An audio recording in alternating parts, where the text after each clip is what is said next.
नमस्कार फ्रेंड्स, आपण मानकु तंत्र मंत्र विद्यारे स्वागत। এই ভিডিও মাধ্যমে आपण জানিপারিবে বশীকরণ কেমিতি করা যায়। এই বশীকরণ মন্ত্র বা এই বশীকরণ বিদ্যা आपण যে কোনসি মহিলা বা পুরুষ উপরে করি পারিবে। आपण মানে এই বশীকরণ কলা মাত্রে হি সে মহিলা সাঙ্গরে आपण মানে সম্ভোগ করি পারিবে।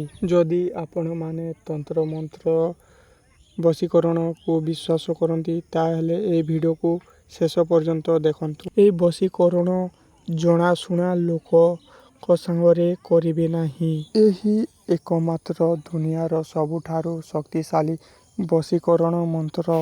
एही बशीकरण बहुत शीघ्र काम करे। एमिति मोहिनी मंत्र बा बशीकरण मंत्र आपण को केही कहि नथिबे बा कोठी सुनी नथिबे। आमे आपण को एमिति बशीकरण मंत्र देबु। ए बशीकरण प्रयोग कले एही बशीकरण रो कोनोसी तोड़ नाही।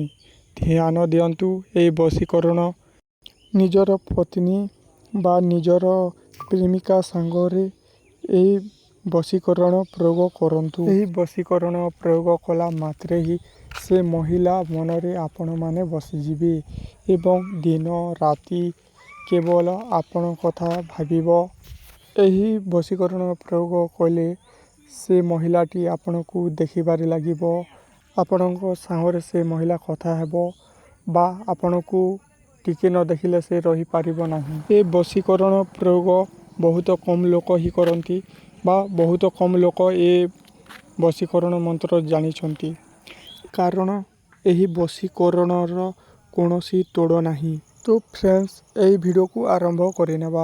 आरंभ करिबा पूर्वरु आपण माने ए वीडियो को नुआ देखुछंती बा प्रथम थर देखुछंती ताहले एही आम यूट्यूब चैनल को सब्सक्राइब करिनंतु एवं पाखरे थिबा बेल आइकन को प्रेस करि नियंतु। एमिति वीडियो आसिले आपण माने सर्वप्रथम पाई परिबे। आपण माने जे व्यक्ति को बशीकरण करिबा को चाहुछंती सही व्यक्तिर नाम 11 थरटी नेबे एवं गोटिए गुआ नेबे। गुआ नेला पोरे आपण माने आपणको हाथ मझिरे सही गुआ को रखिबे एवं सही हाथ मुठी को बंद करि नेबे। सही व्यक्तिर 3 थर नाम नेबे एवं 3 थर फुंक मारिबे। 3 थर फुंक मारिला पोरे सही गुआ को एवं माटीर दीप उपरे गुआ को रखिदेबे एवं घिओ नेबे।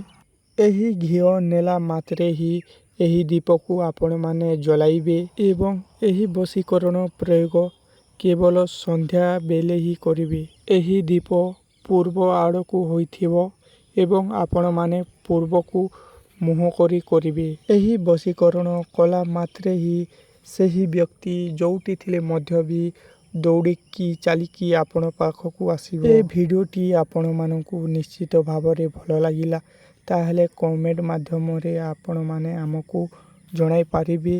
गोटे लाइक करि नेबे। रहुचु फ्रेंड्स, धन्यवाद।